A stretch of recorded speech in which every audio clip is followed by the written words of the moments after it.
Hello everyone, welcome to my channel. Students, today's topic is error detection asked in the IBPS RRB clerk mains examination. If you really want to be selected in this examination, यदि आप चाहते हैं कि 2026 में आप clerk के पद को प्राप्त करें, तो इस वीडियो के अंत तक बने रहें। मेरे सारे ट्रिक्स के लिए इस वीडियो के अंत तक बने रहें। तो आइए टॉपिक शुरू करने के पहले इस वीडियो को लाइक कर ले, मेरे चैनल को सब्सक्राइब कर लें और साथ साथ बेल आइकन को भी प्रेस कर लें ताकि आपको लेटेस्ट नोटिफिकेशंस मिलते रहें। Let's start. Students, error detection के इन क्वेश्चंस में आपको सेंटेंसेस दिए जाते हैं और each sentence is divided into 4 segments labelled A, B, C, D। यदि इनमें से किसी भी सेगमेंट में ग्रामेटिकल एरर है तो उनमें से वह ऑप्शन आंसर होगा, और यदि कोई एरर नहीं है यानी यदि sentence contains no grammatical error, आपका आंसर होगा option number E, that is no error. एक एक वर्ड को ध्यान से देखें। Subject verb agreement, time and tense, preposition etcetera etcetera, इन सारी बातों पर ध्यान रखें। क्वेश्चन नंबर 1 आपका है, 2 अमेरिकन सिटीज विटनेस्ड शूटिंग। ये दोनों अमेरिकन सिटीज ने देखा, साक्ष्य बने शूटिंग की, यानी गोली चलने की घटना। एंड रिजल्टिंग, कोर्स देखिए, ये रिजल्ट आ रहा है शूटिंग का प्रभाव, तो एंड रिजल्टिंग ये गलत जा रहा है, यानी ये पार्ट आपका गलत जा रहा है। एंड से जुड़ने का मतलब है कि ये अमेरिकन सिटीज की ही बात किया जा रहा है, और तब वहां वर्ब आना चाहिए रिजल्टेड। क्योंकि 2 वर्ब्स हैं, एक विटनेस्ड और एक रिजल्टेड। लेकिन सवाल है कि अमेरिकन सिटीज रिजल्ट नहीं किया बल्कि शूटिंग का प्रभाव, शूटिंग का प्रमाण है वहां, तो यहां आपका ये एरर है, इसे करेक्ट करना होगा। करेक्शन क्या होगा ये देखना है, लेकिन उससे पहले हम लोग आंसर देख लें। तो आइए, एरर है तो सबसे पहले ऑप्शन नंबर E को रूल्ड आउट, एलिमिनेट, मैदान से बाहर कर दें। देखें ABCD में से कौन ऑप्शन है जिसमें एंड रिजल्टिंग की चर्चा हुई है, वही हमारा आंसर होगा, क्योंकि आपको केवल एरर सेगमेंट को फाइंड आउट करना है। Number A, over the weekend, B, 2 American cities, C, witnessed shooting. अभी तक कोई एरर पार्ट नहीं मिला। नंबर D आपका सही आंसर हुआ, एंड रिजल्टिंग मिल गया, ये करेक्ट आंसर होगा। इन mass फैटेलिटीज others are easily eliminated. चलिए, आपका आंसर तो हो गया, बट लेट मी एक्सप्लेन कि गलती क्या है। स्टूडेंट्स, एंड रिजल्टिंग की जगह होगा पहला एंड इट रिजल्टेड, एक करेक्शन होगा। 2 American cities witnessed shooting and it, यानी शूटिंग, उसके लिए प्रोनाउन इट आ रहा, and it resulted in mass fatalities over the weekend. दूसरा करेक्शन क्या होगा, एंड की जगह लाना होगा विच, और इट भी समाप्त हो जाएगा, यानी हमें एक रिलेटिव प्रोनाउन लाना पड़ेगा और तब कहना होगा रिजल्टेड। करेक्शन हो गया।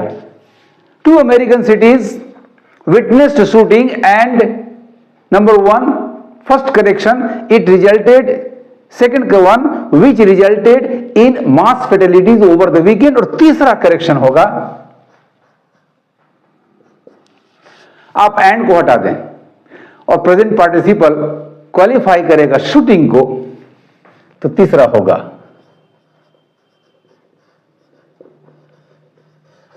Resulting in mass fatalities over the weekend. Any of the 3 corrections apply होंगे, हमारा सेंटेंस बिल्कुल एरर फ्री होगा। Now let's come to question number 2। Recent government report highlights.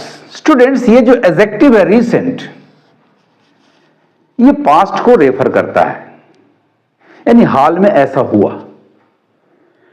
तो फिर हाइलाइट्स क्रिया एग्री नहीं कर रही, टाइम एंड टेंस का प्रॉब्लम है। टाइम एंड टेंस ध्यान रखना होगा इसका। एरर पार्ट आपको मिल गया। A recent government report highlights की जगह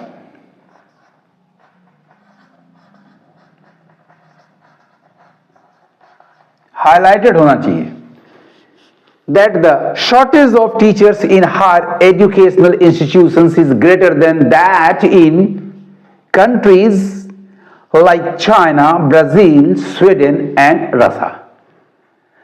एरर है तो सबसे पहले option number E no error को एलिमिनेट कर दें। आइए अब ढूंढे उस पार्ट को जिसमें हाइलाइट्स की चर्चा की गई। तो नंबर ए में देखिए a recent government report highlights मिल गया। Right answer number A. Others are चूंकि करेक्ट हैं एलिमिनेटेड।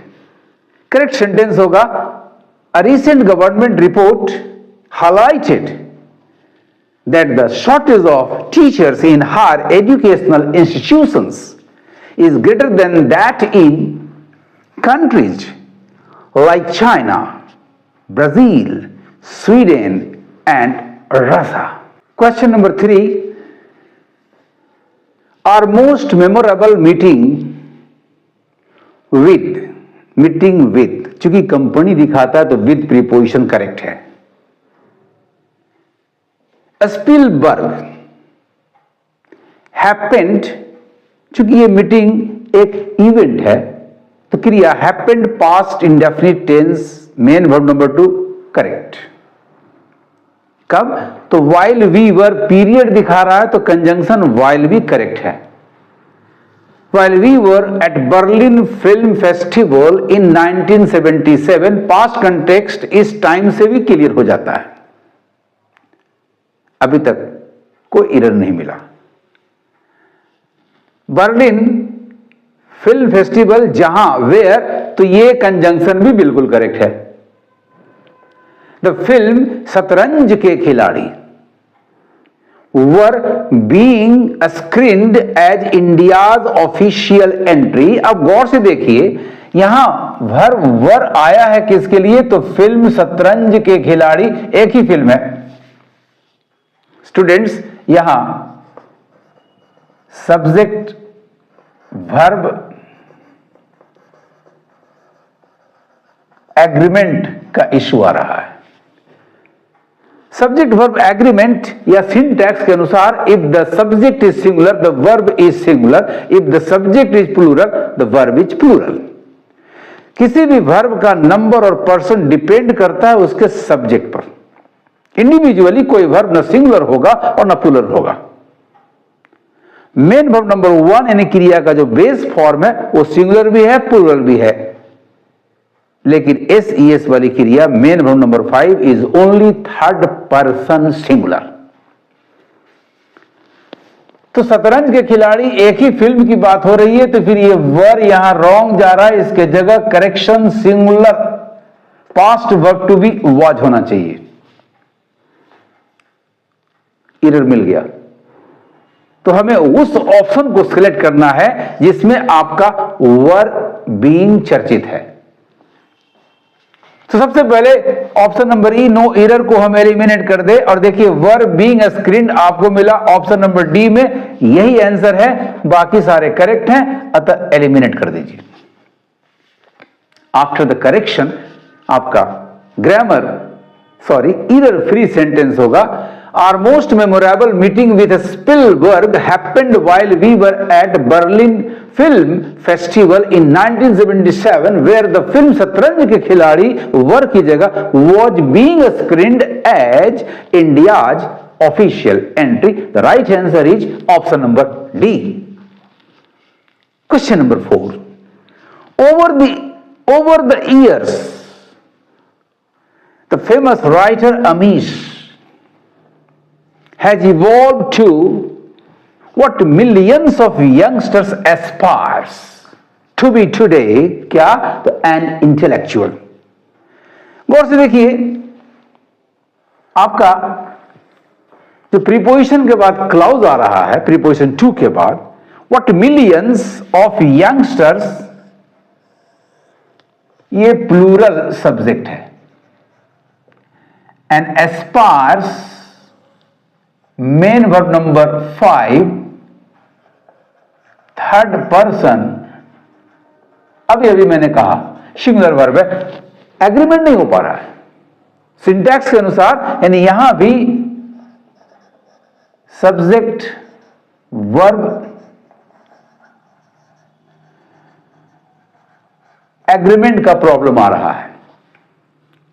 करेक्शन क्या होगा, तो एस्पायर्स की जगह मेन वर्ब 1 लाना होगा।